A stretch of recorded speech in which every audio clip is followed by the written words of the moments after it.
விநாயகருக்கு எப்படி யானை தலை வந்தது தெரியுமா? ஒருமுறை அன்னை பார்வதி தேவி நீராடச் செல்லும் முன் காவலுக்காக ஒருவரை நிறுத்த விரும்பினார். தன் திருமேனியில் இருந்த சந்தன கலவையை பிசைந்து ஒரு அழகான சிறுவனுக்கு உயிர் கொடுத்தார். அவரே பிள்ளையார்.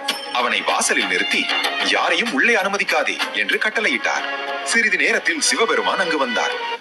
உள்ளே செல்ல முயன்ற போது அந்த சிறுவன் தடுத்து, தாயின் ஆணைப்படி எவரையும் உள்ளே விட முடியாது என்று உறுதியாக சொன்னான். சிவபெருமான் என்ன சொன்னாலும் கேட்கவில்லை. அதை கண்டு சிவபெருமான் சினம் கொண்டார். சிவபெருமானின் கணங்களுக்கும் அந்த சிறுவனுக்கும் கடும் போர் நடந்தது. சிவகணங்கள் தோற்றன. அவன் வீரத்தை கண்டு வியந்தாலும் சற்று நேரத்தில் சிவபெருமான் தனது சூலாயுதத்தால் அவன் தலையை துண்டித்தார். சற்று நேரத்தில் பார்வதி தேவி வந்து தன் மகன் ரத்தத்தில் கிடப்பதை கண்டு கடும் துக்கமும் கோபமும் அடைந்தான். என் மகனை இப்படி செய்தீர்களா? இந்த பிரபஞ்சமே அழியும் என்று ஆவேசம் கொண்டாள். அம்மையே, அமைதியாகுங்கள், நம் மகனுக்கு மீண்டும் உயிர் கொடுக்கிறேன் என்று சமாதானப்படுத்தினார்.